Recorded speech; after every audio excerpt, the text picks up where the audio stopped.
Bună tuturor! Bine v-am găsit, bine v-am regăsit.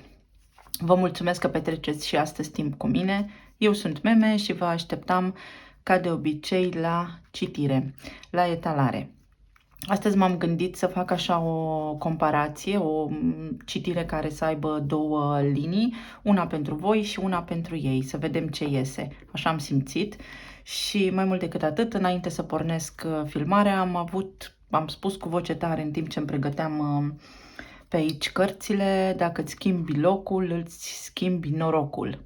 Nu știu cum și în ce fel veți rezona cu această informație, dar mi-a venit din senin și am zis că poate e vreun mesaj pentru voi, pentru unii dintre voi. Așa, vom face două etalări, da? Două rânduri, voi și omul la care vă gândiți. Să vedem ce se întâmplă în relație, ce gânduri au ei cu voi și ce gândiți voi despre ei sau ce ați putea să faceți ca să vă fie vouă bine, cel mai bine așa.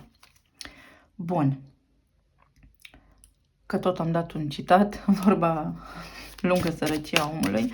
Haideți să trecem la treabă. Voi folosi inspirația, intuiția și să vedem ce ne spun cărțile. Voi, ei.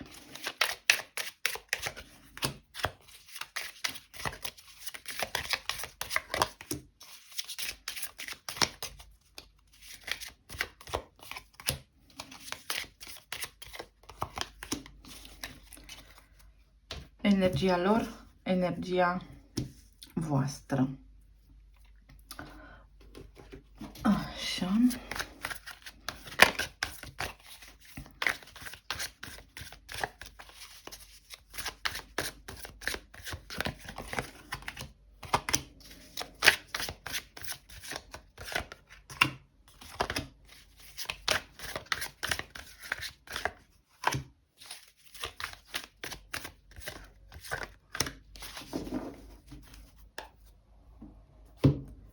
Haideți să vedem. Voi. Cavalerul de bâtă.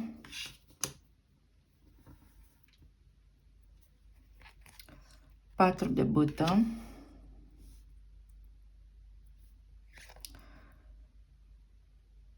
Cavalerul... Nu e cavalerul, e pajul de cupă. Regele de monedă. Zecele de bâtă și roata. Voi v-ați pierdut răbdarea. Asta e pentru voi. Așa, și pentru ei. Le amestecam. Justiția.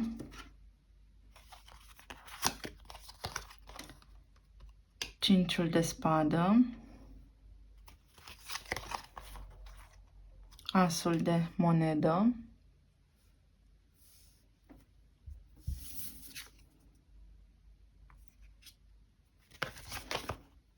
Regele de bâtă, treiul de cupă, regele de spadă.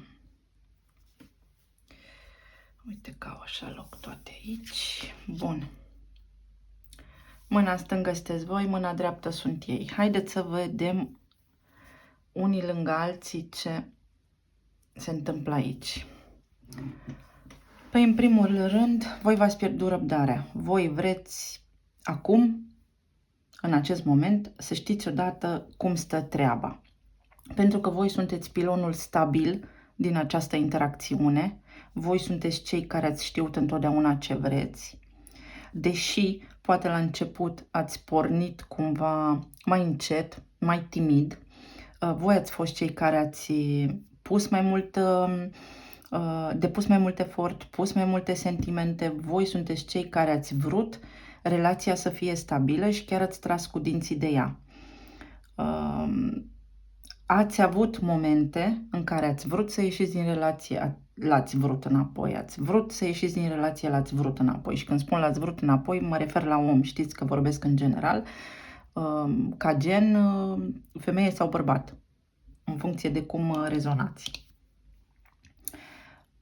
Pentru voi acum, roata norocului spune că situația se va schimba. Deci voi treceți prin schimbare, voi treceți prin schimbare la nivel emoțional, voi ați ajuns la un sfârșit de drum în ceea ce ține de speranță, voi ați pierdut cumva speranța că lucrurile se pot așeza, că se pot clarifica și că se pot aranja.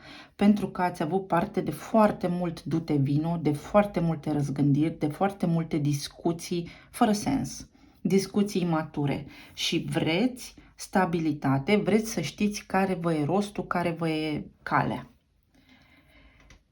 Ei, pe de altă parte, trec printr-o perioadă mai puțin plăcută ca voi. În primul rând s-ar putea să aibă ceva obstacole de natură financiară, s-ar putea să nu poată ajunge într-un punct pe care și-l doresc și sunt într-un moment din viața lor în care ar avea șansa să înceapă ceva, însă în egală măsură există impedimente, să le spunem, au ceva obstacole aici. Locul în care ei sunt acum este ceea ce merită, însă vouă, din relația asta, vi se va face dreptate. Deci, energia lor în acest moment, ca și primă carte, este cea a justiției. Vi se servește dreptatea, vi se face dreptate. Apar, și îmi pare cumva rău să spun, prinși între două drumuri, două persoane, două idei. Este o situație care pe ei i-a bucurat, pe voi v-a dărmat, v-a scos probabil din relație acest trio amoros. Către voi, da, voi voiați stabilitate, dar ei erau cumva, trăiește clipa, ce-o fi, o fi, e bine, nu e iarăși bine, iar acum sunt, în ceea ce vă privește și ce ține de voi, reci, necomunicativi, deloc deschiși la aceste mesaje timide pe care voi le aveți, deloc deschiși la speranța voastră. Voi sperați la ceva ce nu apare acum. Deci un răspuns pozitiv din partea lor întârzie să apară. Vom clarifica aici, energia pe care o simt este aceea că e un drum separat față de voi. Haideți să vedem.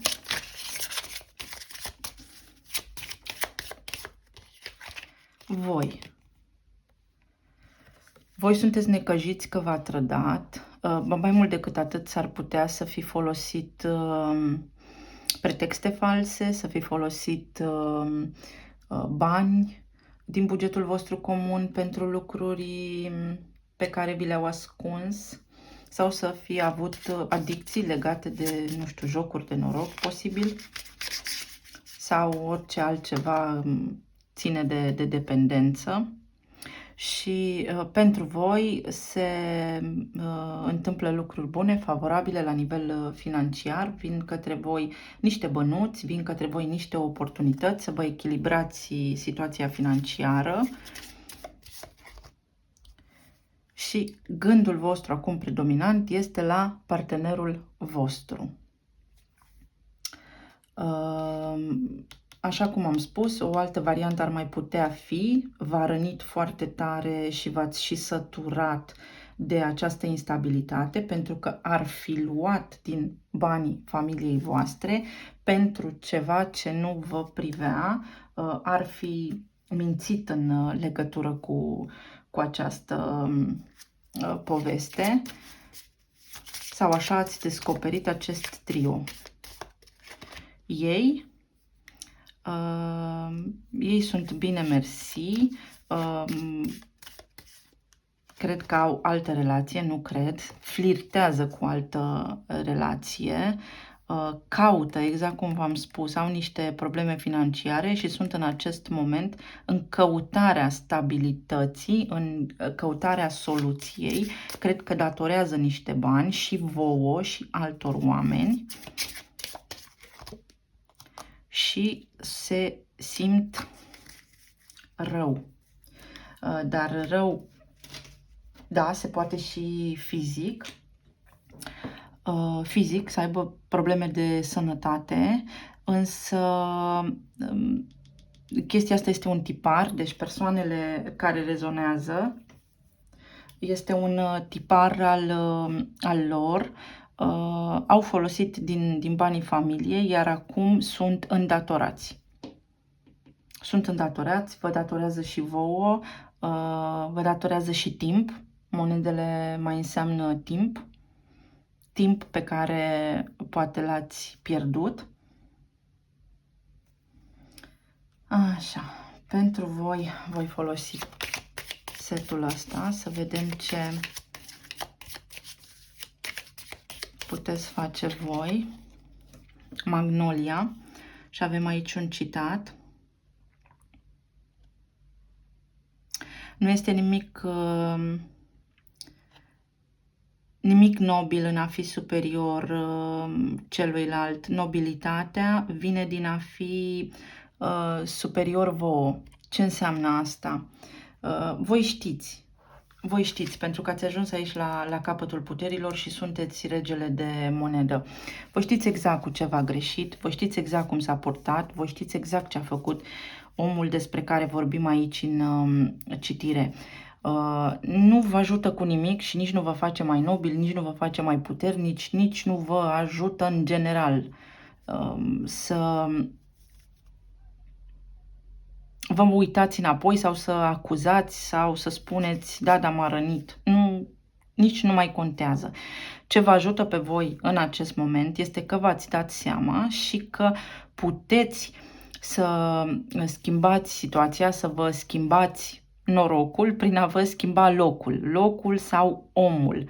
Dacă sunteți în relație încă și nu v-ați separat, puteți să produceți schimbări, da?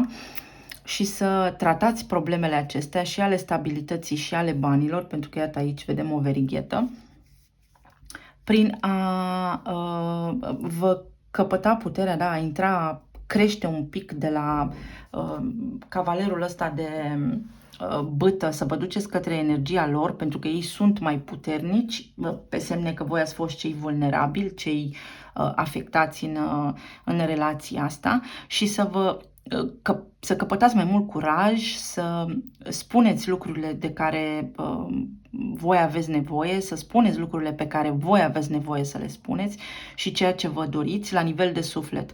Bâtele sunt ale spiritului nostru, ale sufletului nostru și să vă descărcați, da, de povara asta, pentru că a devenit o povară.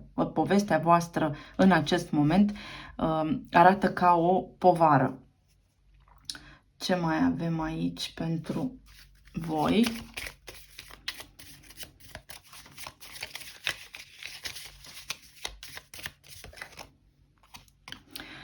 Toporul.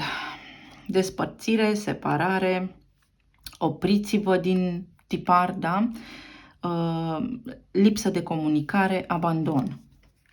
Du-te vino. Când știați, când nu știați, când puteați, când nu puteați. Fie sunteți în separare, ceea ce spune și cartea asta, completă și totală și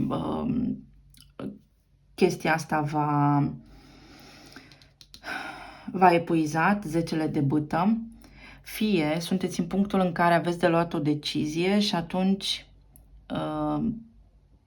cum am spus la început, a schimba locul înseamnă și a schimba norocul și este necesar pentru voi, este momentul bun pentru voi să spuneți stop, pentru că relația este, dacă apare aici persoană falsă, toxică. Deci omul acesta de aici vouă nu vă face bine, ci vă face rău. Mai avem o carte aici pentru voi.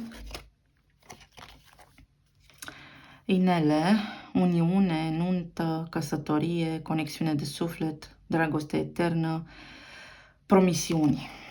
V-a promis marea cu sarea, v-a promis luna, fără să o poată atinge, fără să aibă un plan solid, fără să aibă pe ce să se bazeze.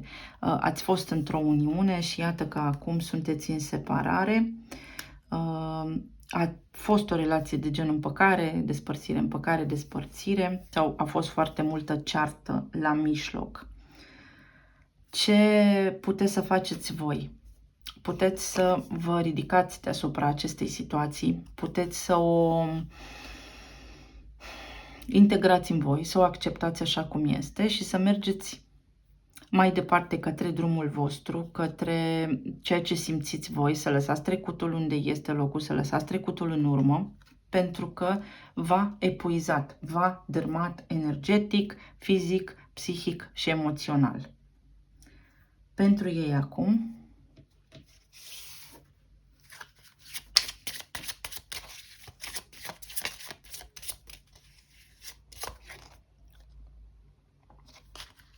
viața mea nu este atât de bună pe cât pare. Voi vă uitați așa de la depărtare, poate pe rețelele de socializare, poate auziți de la prieteni, poate știți, poate vedeți în poze ce face, cum este. Nimic din ce vedeți voi nu este cum pare. Dacă voi credeți că e bine, nu e bine. În primul rând are 5-ul de spade aici, este o iluzie, este un compromis, este un conflict, este ceva ce nu este așa cum pare, da? Își aduce aminte de ziua poate în care v-ați certat, de momentul în care voi ați spus niște lucruri pe care le-ați vrut și pe care nu le-ați vrut, da?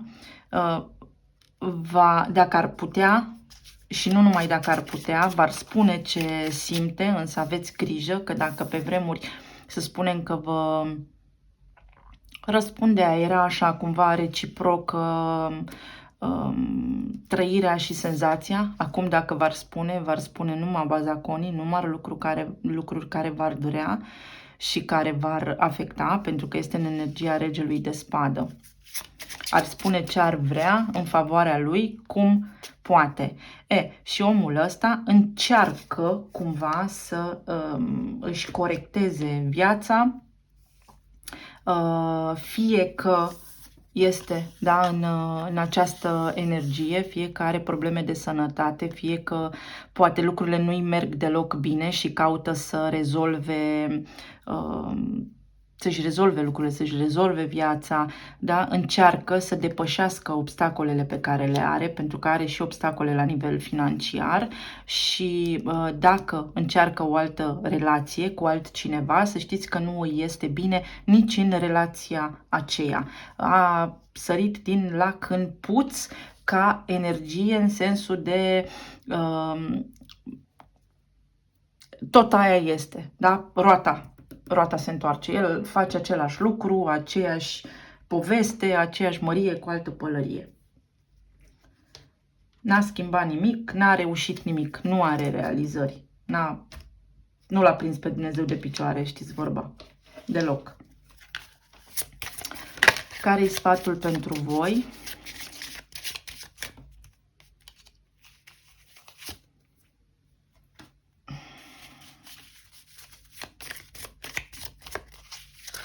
Pentru voi înșivă, da? Să vă ascultați corpul, atât fizic, poate vă simțiți epuizat, poate vă simțiți la capătul puterilor, cât și la nivel mai profund, mai spiritual, pentru că pentru noi oamenii corpul este un aliat, este cel care ne spune ce este în neregulă în viața noastră, are echivalent, da, profund, atât în legătură cu emoțiile, cât și cu mintea. Ceea ce gândim și ce simțim se transformă în plan fizic, în viața noastră, în corpul nostru, ca și boală. și să vă liniștiți un pic, să nu mai galopați, da? Că avem cavalerul de bât acolo înainte, în aceeași poveste, în aceeași durere. Tăiați răul de la rădăcină. Dacă vă doare și ați ajuns la capătul puterilor, în ceea ce ține iubirea, partenerul și așa mai departe pe care l-ați avut, tăiați răul de la rădăcină, pentru că nu era nici sincer, nici nu va ajuta, nu va ajuta. Tăiați răul de la rădăcină, toporul. Da? Aveți aici roata norocului, se schimbă norocul când schimbați, cum am început, locul, adică omul, starea, vibe-ul, energia. Da? Pentru ei,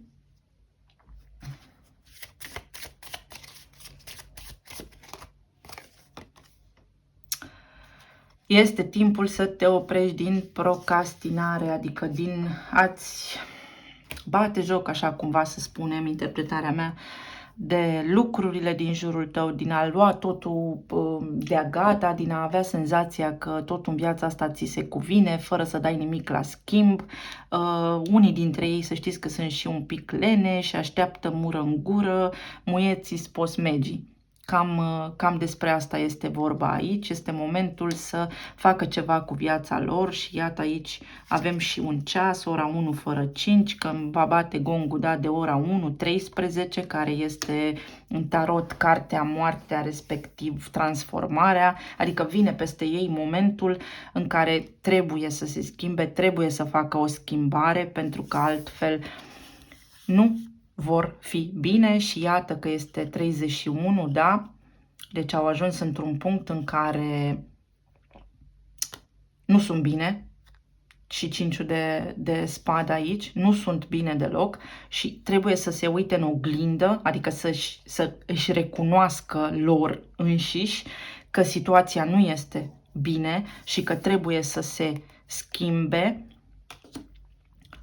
Atunci 31 devine 13, cartea moartea, care spune moartea situației vechi, începerea unei situații, da, să fiu mai bun, să fiu mai amabil, mai atent la oamenii din jurul meu, la partenerul meu, la ce fac cu oamenii în societate și așa mai departe, pentru că altfel nu sunt bine. Dacă vreți voi pentru sufletul vostru să vă liniștiți, să înțelegeți, să pricepeți ceva din asta, când ați putea să aflați vești, când, nu știu, este un moment bun pentru voi să respirați, cât mai durează, să spunem așa, situația asta în care vă aflați. Arată aici 10 zile, 10 săptămâni. O să o iei de la capăt, adică aveți șansa să vă eliberați. 1 și 0, 1, 0, 1, 0, 1, 0, este ca în programare la calculatoare, da, cum se scriu programele, un alt program. 10 avem degete la mână și la picioare, dar vorbim de mână, adică mâinile, în mâinile noastre este soarta noastră și puterea noastră să schimbăm ceva. Când vrem să facem ceva, ne folosim mâinile, 10 degete. În 2 luni, 2 luni și un pic, 10 zile sau cifra 10 este importantă pentru voi și asta este un fel de simbol de noroc, da? Un fel de trifoi cu 4 foi. Iar ei, dacă ar fi să aflați ceva despre ei sau dacă ar fi să, nu știu, vă simțiți că în sfârșit vi s-a făcut dreptate, dreptatea aceasta vine către voi într-o săptămână, într-o zi, 1, mi-e greu să cred că așa de repede, însă imediat le legăm și 7 săptămâni, iată. Acum se leagă roata, uite-o, și relația, iubirea, începând, se leagă de ce o zi, începând din momentul în care voi vedeți, să spunem, clipul, prin setarea intenției, dacă vă doriți, între o săptămână și 7 săptămâni, da? De acum încolo, roata asta se întoarce în favoarea voastră, aveți oportunitatea să schimbați situația așa cum vă doriți și să aflați despre ei toată povestea asta pe care am expus-o înainte și atunci se va face dreptate. Veți vedea că de fapt poate n-ați pierdut nimic, veți vedea că de fapt poate ați câștigat, că ați încheiat ceva ce nu vă mai servea ca să ajungeți într-un alt loc. Până atunci nu aveți decât să așteptați și să stați liniștiți că se va face dreptate. Hai să luăm niște simboluri pentru voi și simboluri pentru ei.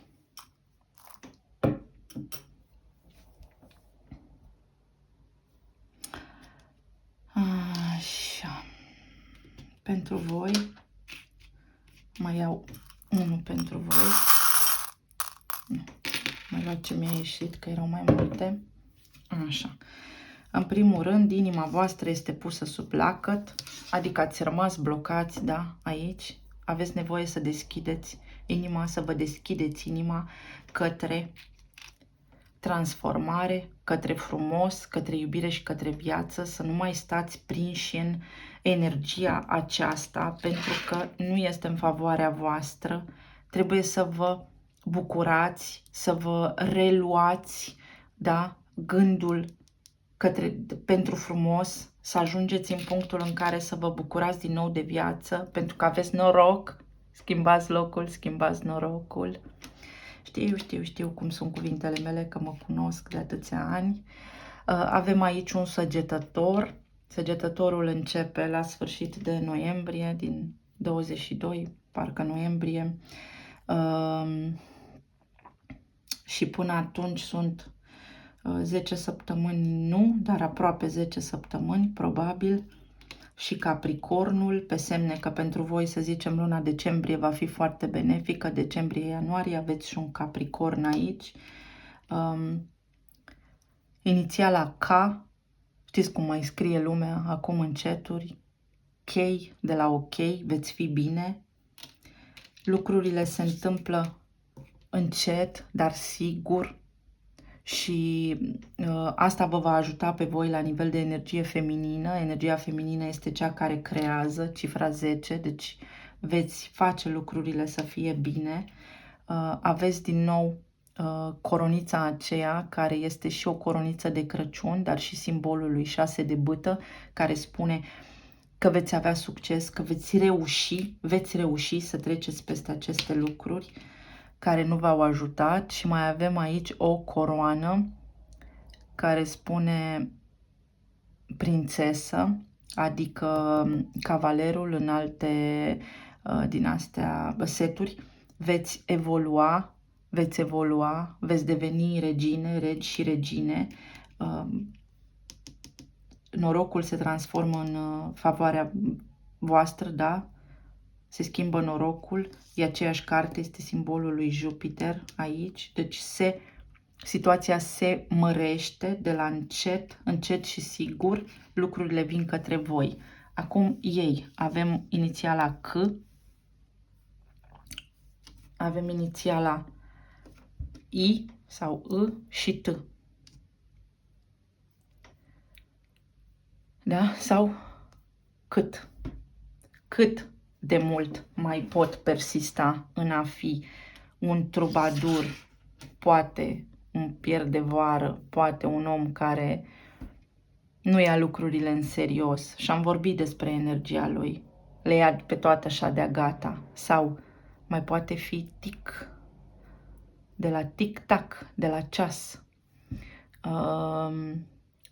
Adică în sensul că este momentul să se schimbe. Pentru că dacă nu se schimbă, bine nu-i va fi. Oricum nu îi este bine deja. S-a bazat foarte mult pe noroc, pe speculații. Da? Are de 2 ori simbolul pe care eu îl asociez. Asta este un trifoi cu 4 foi și asta tot eu o asociez tot așa. Pe speculații, însă avem aici floarea de lotus. Este momentul să se schimbe. Pentru că până acum, asta este un simbol de vacanță și a trăi viața ca și când ar fi într-o vacanță, fără să-și asume responsabilități, fără să dea la schimb. Știți cum suntem noi în vacanță, vrem și noi să fim serviți. că merităm. Asta este energia omului. Asta a fost energia omului înainte să taie conexiunea sau să înceapă să se poarte urât. Adică mi se cuvine, asta e, nu dau doi bani și așa mai departe. Dar către voi vine dreptatea, se servește dreptate, se face dreptate și lumină și veți afla, veți avea și o oportunitate nouă și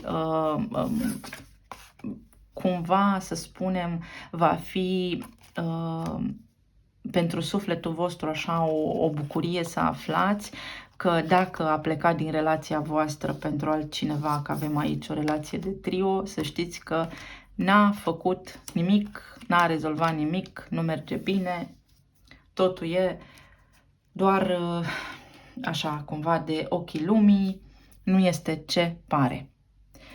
Sper că v-a ajutat mesajul, sper să rezolvați, să depășiți momentul, să treceți peste toate acestea și să vă deschideți inima asta frumoasă pe care o aveți, sufletul, către alte iubiri sau către voi sau către ceea ce vă doriți voi, pentru că este mare păcat, aveți numai bucurie în față, și noroc. Da? Nu le refuzați, nu le respingeți din cauza unei relații nefavorabile. Este o relație nefavorabilă, nu o viață. Vă mulțumesc din suflet, vă pup. Puteți să-mi dați un like, puteți să vă abonați dacă doriți.